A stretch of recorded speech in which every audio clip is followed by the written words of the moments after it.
안녕하세요. 오만과 편견 시청자 여러분. 저는 전총. 저는 여면입니다. 네, 반갑습니다. 오늘의 주제는 여성 혼자 여행하기 좋은 나라, 한국 떨어지다. 이런 제목으로 한번 해볼까 봐요. 최근에 BBC에서 발표한 내용인데요. 여성이 혼자 여행하기 좋은 나라 5개국 안에 슬로베니아, 또 아랍에미레이트, 일본, 노르웨이, 네. 그리고 어디가 있었죠? 르완다. 아, 루안다. 네, 했던 루안다. 네. 네, 그래서 그렇게 5개 국가가 들어갔고요. 아쉽게도 우리 한국은 그 5위 안에 들지 못했다라는 그런 소식이 있었어요. 전 되게 의아했어요. 네, 왜냐면 우리 예전에 그 삼성 휴대폰 광고 있었잖아요. 여성이 조깅하는 휴대폰 광고가 막 네. 세계적으로 문제가 됐던 이유가 네, 맞아요. 여성이 밤에 조깅할 수 혼자 있다니. 조깅하는 게 얼마나 위험한데 저걸 그렇죠. 광고로 찍냐. 그래서 심지어 유럽에서는 내려지기도 했잖아요. 맞아요. 그 정도로 우리나라가 안전한 나라인데 네. 빠졌다니. 실제로 저도 이제 여행을 좀 많이 자주 다녔었는데 우리나라는 밤길도 그렇고 굉장히 많이 안전한 편이에요. 저는 거의 일본 수준에 가깝게 안전하다고 보거든요, 우리나라가. 근데 일본은 들어가고 우리나라는 들어가지 못해서 왜 그런 걸까 생각을 해봤어요. 저는 그리고 제일 쇼킹했던 게 루안다가 들어갔다. 제가 그쵸? 알기로는 루안다가 굉장히 성범죄가 만연한 나라로 알고 있거든요. 어떻게 생각하셨어요, 연변? 그래서 기사를 꼼꼼히 봤죠. 아. 꼼꼼히 봤더니 제가 불만을 가지고 있는 GGI 지수가 들어갔더라고요. 예, 글로벌 성격차 지수라고 하는데 네. 이게 이제 세계 경제 포럼에서 발표하는 거예요. 네. 전통적으로 우리나라가 이게 지수가 굉장히 낮은 편입니다. 이 지수를 많이 포함시키면 시킬수록 우리나라는 좀 낮을 수밖에 없는 그런 문제점이 있어요. 이 지수가 포함시키는 게 뭐냐면 남성과 여성의 임금 격차, 그리고 남성과 여성의 정치인 비율, 뭐 또 주요 대기업에 있어서 중요업계 비율, 뭐 이런 것을 중요시하거든요. 네, 네. 그런데 우리나라의 이제 여성들이 정치인 기수도 작고 임금 격차도 좀 있고 이렇다는 거예요. 그렇죠. 자, 루안다는 좀 덜하다. 루안다가 예전부터 이 GGI가 굉장히 높았어요. 높아가지고. 맞아요. 네. 그래서 늘 우리가 GGI 이거는 이게 좀 이상하다 이런 생각도 하긴 했었어요. 네, 자 생각해 봅시다. 근데 저기 루안다를 지칭해서 말씀드리는 거 아닙니다. 우리 옛날에 조선시대 생각해봐요. 다 같이 노비일 때 남자 노비나 여자 노비나 임금 격차가 크지 않았죠. 이걸 기준으로 보시면 됩니다. 격차라는 게 100원을 받든 200원을 받든 남자가 얼마를 받든 상관없고요. 100원과 90원의 차이고요. 200원과 180원의 차이인 거예요. 네. 여성이 160원만 받아도 벌써 격차가 커지는 거잖아요. 그렇죠. 예, 그러니까 10%냐 20%냐 차이인 거고 절대적으로 얼마를 받느냐가 중요한 것이 아니거든요. 우리나라의 경우에는 여성들이 파트타임 아무래도 엄마가 전업주부인 경우가 아직도 많이 있기 때문에 파트타임인 경우도 있고 네. 그러면 또 남성들은 또 군대도 갔다 오고 그렇죠. 그래서 이런 수치 차이가 발생할 수밖에 없어서 GGI가 이런 것을 반영하고 있느냐에 대해서 문제를 삼았었는데 이걸 기준으로 하니까 그런데 이 기사가 이거를 인용하면서 루안다에 대해서 뭐라고 얘기했는지 아세요? 그 경찰과 군대가 어디에나 있다. 어디에나 있다. 이게 안전한 이유입니다. 네, 그래서 여성들을 지킬 수 있다? 근데 상상을 한번 해볼까요, 여러분? 저도 굉장히 이 기사를 보면서 그 지점에서 약간 빵 터졌거든요. 그러니까 경찰과 군인이 이렇게 어디에나 있어가지고 이들이 여성의 안전을 지켜준다? 이게 상상을 해보면 굉장히 삼엄한 경계 속에 굉장히 이렇게 자유롭지 않은 여자가 혼자 여행을 할 수 있을 망정 전혀 그 분위기라는 것은 자유롭게 이렇게 우리가 즐기면서 여행하기에는 적당하지 않은 그런 분위기가 아닐까라는 생각이 드는데 어떻게 보세요? 이렇게 해외에서 오신 분들이 우리나라가 이제 잔도둑? 이런 소매치기 이런 게 적은 이유가 CCTV가 많아서라고 하잖아요. 우리는 CCTV 때문에 그런 게 아니라고 생각하고 이 기준을 보시면 될 것 같아요. 자유라는 것이 사실은 자율적으로 이루어져야 되는데 여행할 때만 잠깐 가서 볼 때만 안전한 게 뭐가 그렇게 중요할까?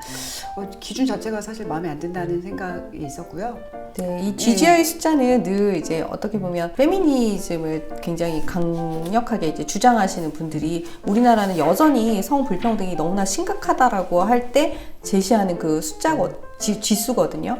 그거에 비해서 또 UNDP의 그 성평등 지수를 보면 우리나라는 세계 10위 정도에 위치해 있고 아시아에서는 거의 가장 탑 클래스의 성평등 지수를 가지고 있는 그런 나라예요. 그래서 이거 GGI를 가지고 우리나라가 굉장히 성불평등이 심각한 나라처럼 보는 것에는 굉장히 한계가 있다. 왜냐하면 지금 연변이 얘기한 것처럼 그 GGI 지수 안에 포함되는 것은 대기업 임원의 비율이라든가 그 다음에 뭐 정치권에 참여하는 정치적인 리더로서의 여성 그룹의 비율이 적다. 뭐 이런 내용들이 포함이 되어 있는데 사실은 예를 들어서 기업의 여성 임원 비율이 적다. 이거는요, 어떤 부분에서는 우리나라의 노동 환경, 이걸 전반을 봐야 되거든요.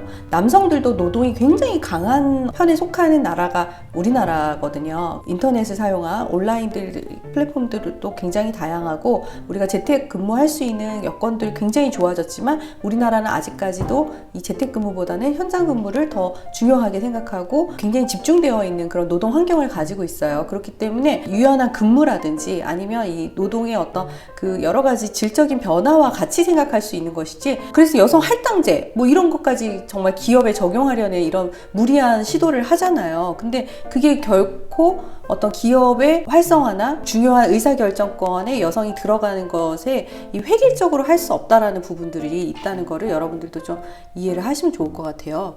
그리고 제가 또 놀랐던 것은 일본이 들어갔던 이유, 여성 전용 숙소와 여성 전용 지하철 칸이 있다는 이유라는 거예요. 네. 저는 이 반대로 이 생각했어요. 남녀 공용이 들어가도 여성이 안전하면은 그게 더 안전한 거 아니야? 그러니까.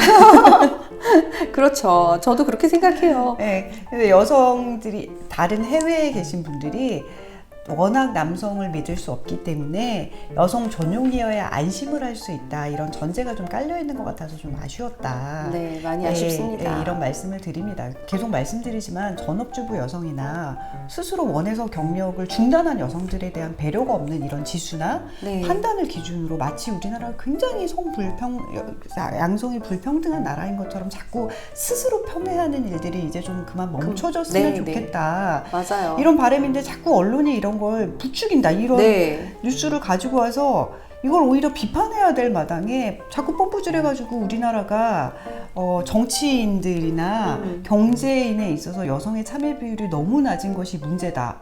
그렇게 해서 말씀하셨듯이 할당제 같은 걸 해가지고 사실 내부에 비판도 많거든요. 할당제가 있어서 여성이 아직 자격이 안 됐는데 올라간다. 그렇죠. 우리 여자들이 이런 얘기를 언제까지만 들어야 되겠습니까? 그러니까요. 너무 답답하죠. 여성들도 분명히 자질이 충분하고 할 수 있는 분들이 많이 있는데 그것을 꼭 할당제를 통해서 들어가야만 하는 이런 상황이 너무 답답하죠. 그러니까 리더 그룹에 계신 분들 중에 물론 이런 걸 찬성하는 분들도 계시지만 반대하는 분들도 저는 여러 분 배웠거든요.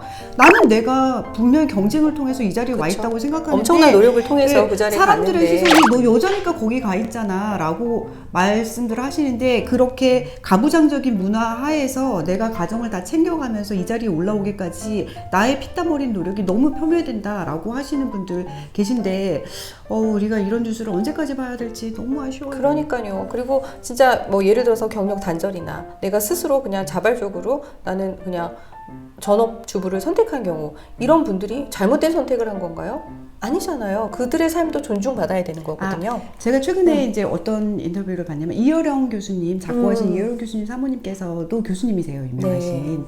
근데 그분이 인터뷰하시면서 아이를 3명 키우셨거든요. 근데 딱 이효령 교수님보다 10년 정도 모든 것이 늦었다라고 하시더라고요. 아이를 3명 키우니까 한 명당 3년 정도의 그렇죠. 시간이 걸리더라.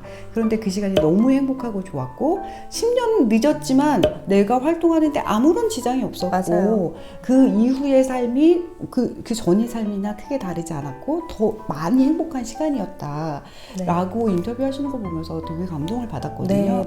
저도 같은 마음이에요, 사실. 아이 한 명을 키우는데 거의 진짜 3년 정도는 만 3년에 꼬박 투자를 해야죠. 경력이 약간 중단? 정지 상태가 있더라고요.